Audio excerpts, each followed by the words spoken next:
Okay, guys, I have this debate about with a bunch of people.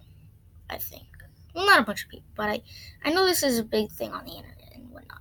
But a lot of people are going around with this complaint that bringing Palpatine back undoes or sort of lessens Anakin and the prophecy and Luke and with the original trilogy and what Anakin. Basically, the idea that does the prophecy not come true if Palpatine comes back, or if even when the First Order was first announced, that's the kind of storyline people were skeptical of the whole idea that does that undo the prophecy?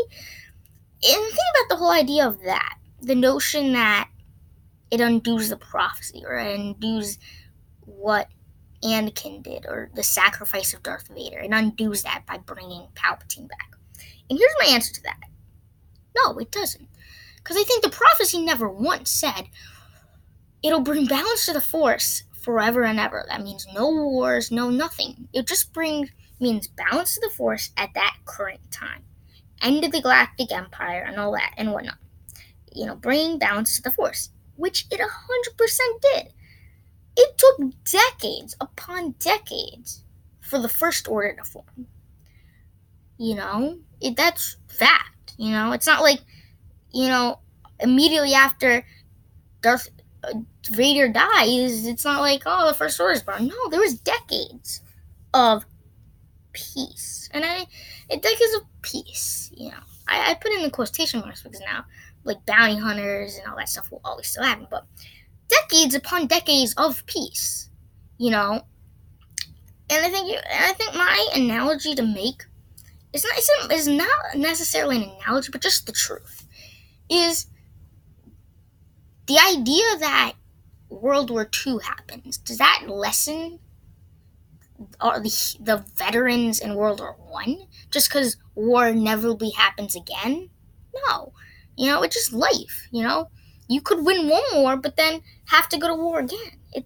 That's like the good comparison. It's the same thing as saying just because you won the Galactic Civil War doesn't mean there's going to be no more civil wars or no more wars. That's a good example to the Civil War.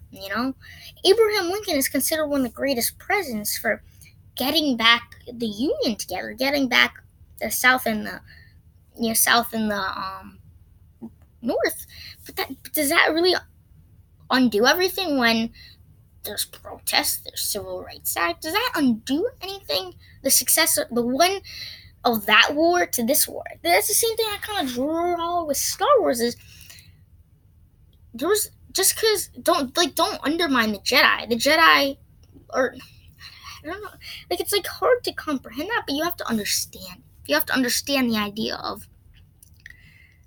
of war is inevitable, even in the Star Wars universe. That's the idea. Is just because there's peace for 20 to 30 years doesn't mean there's going to be peace in the Force forever. What Darth Vader did, he sacrificed to win for peace, and he did that. Without Anakin's sacrifice, without the prophecy coming true, Luke couldn't even have a chance to train the next generation of Jedi. Rey couldn't. The future. I think what you have to really understand is Anakin did that for the future. And it really did work out, I think. And I think he did bring balance of the Force for decades, for a full generation. Luke and Leia's and Han's generation. Because Star Wars is really much broken up by trilogies, but trilogies of generations. And for the original trilogy's generation, there was peace after Anakin's sacrifice, after the prophecy came true for ultimately that generation. But the same thing happens with, in real life, with wars, World War II is very much the early 1900s generation, and World War II was the mid 1900s,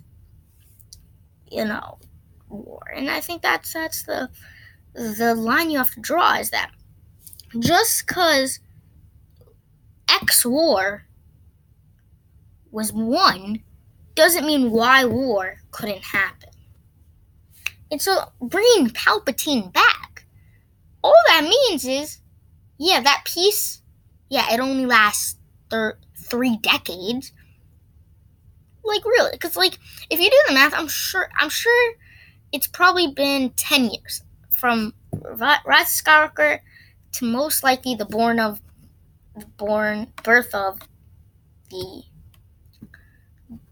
First Order. So if you say that there's 10 years of war with the First Order and the Resistance, say that, and I think that doesn't underdo it, or which means, remember, to assume that they're the age that they are in real life is the age that they are currently, then that leaves you about 50-ish years-ish of peace. And so I think to say that there wasn't ever a time when, and it's not like it was short, like, I get it if it was just a decade of peace, but it's not a decade, it's 3 decades of peace.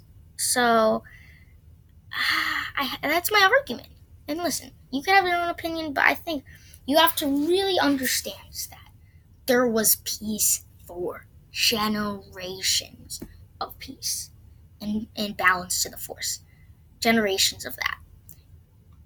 Again, war is inevitable, ultimately, in any front. So you just gotta understand it never, like, everybody just thinks the end of the Galactic Civil War means the end of wars of wars, which is not true. You know, Star Wars is a huge universe, and you have to accept it in the way that one victory can lead to another loss. That's just the truth. Stay tuned for more videos coming right at you.